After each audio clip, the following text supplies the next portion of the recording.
Il faut laisser tout le monde poser toutes ces questions parce que nous avons les réponses à toutes les questions. Voilà.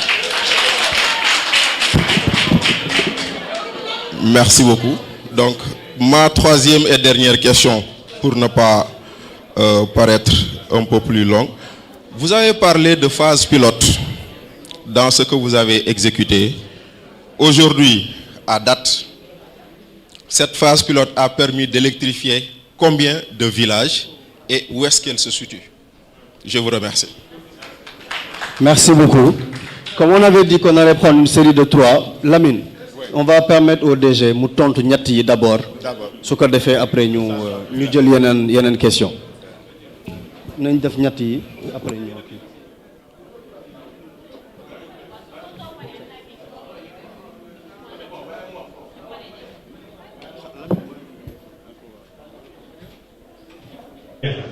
plainte tout comme vous man ci presse bi laa gisee plainte kenn woowu ma kenn audité wu ma xëy na bu ñu xoolee dossier puisque c'est une plainte contre X gis nga man fekkee wu ma bu ñuy signé contrat nii bu ñuy déggee sa 37 milliards moo tax ñu wala ñu moo en tout cas ba léegi kenn déggu ma en tout cas kenn déggu man ci presse bi laa gisee plainte kenn woowu ma kenn audité wu ma xëy na bu ñu xoolee dossier puisque c'est une plainte contre X gis ne man fekkeewu ma bu ñuy signé contrat ni bu ñuy décaisser 37 milliards moo tax ñu ne waruñu ma woo mais en tout cas ba léegi kenn déggu ma ou en tout cas kenn déglu ma kenn woowu ma mënuma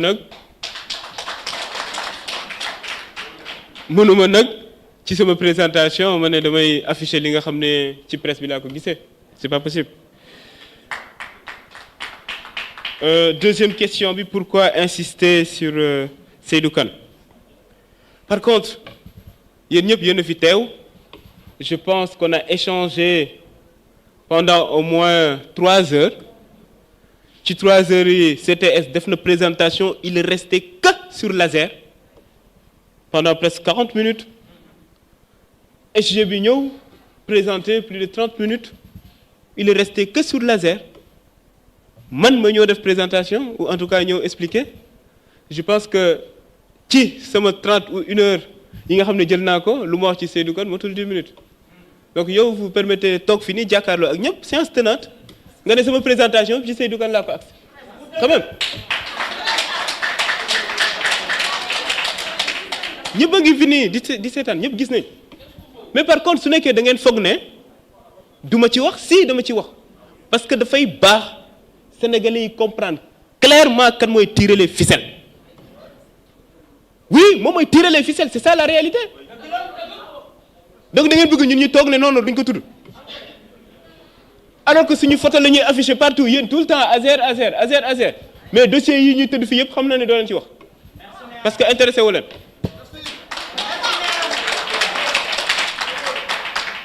dinañ ci wax parce que dafay baax ñu wax sénégalais yi seen dette cachée fan la dugg. dafay baax ñu wax sénégalais yi lan moo tax dëkk bi métti actuellement dafay baax ñu wax sénégalais yi lan moo tax chaque année ñuy jël ay 6 000 milliards di ko fay ay banques ak ñeneen fan la xaalis boobu noonu dugg.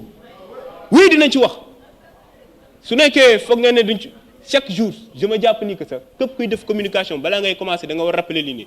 Premier ministre Ousmane mu ko doon wax keroog bu mu demee Fissel il faut ñuy wax sénégalais yi ce qu'il en est ñu comprendre parce que oui yoruñu presse tey. Presse bi on sait comment c'est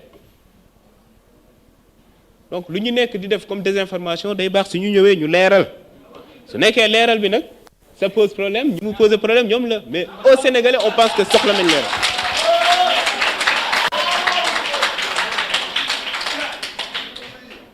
Phase pilote oui ñun ñoo lancé phase pilote d'ailleurs dama waxoon ñu imprimer la liste de toutes les localités yi nga xam ne électrifié nañ ko.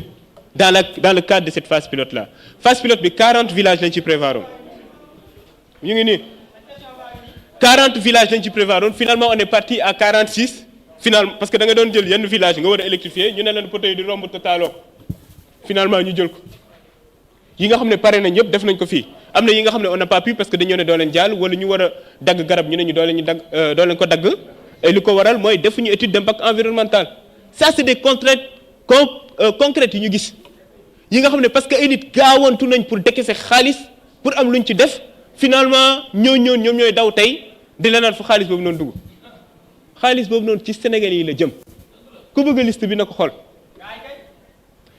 avancez pour beneen question.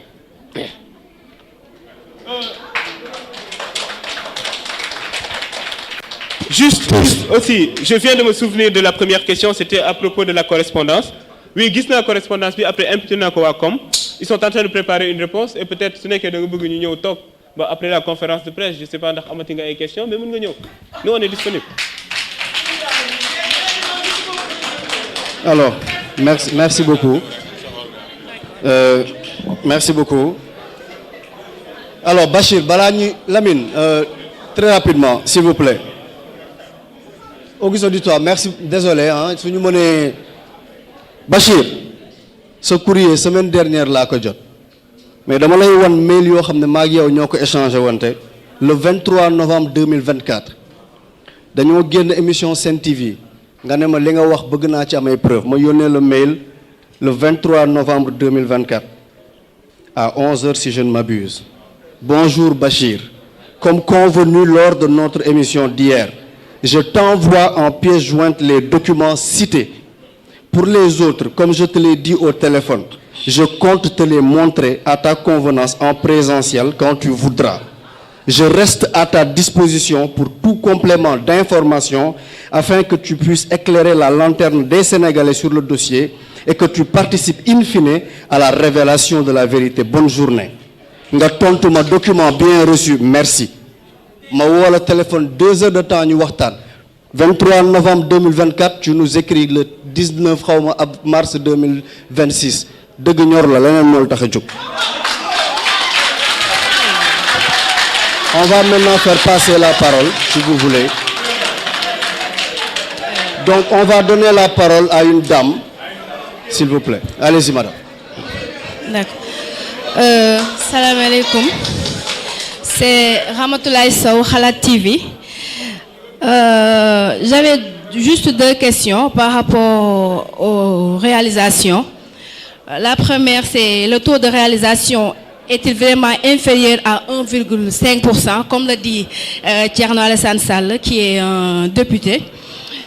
Ou ces chiffres sont-ils erronés? Quelles preuves chiffrées pouvez-vous fournir par rapport à cela? Parce que depuis pas mal de temps, il y a Thierno Alassane Sall qui parle par rapport à vos réalisations, que ce que vous dites et ce qu'il en est, ça fait 2. Donc on aurait bien aimé savoir ce qu'il en est réellement.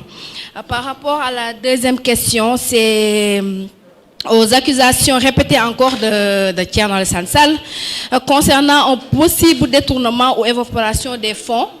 Même si vous êtes revenu partiellement à cela, on aurait aussi aimé savoir l'implication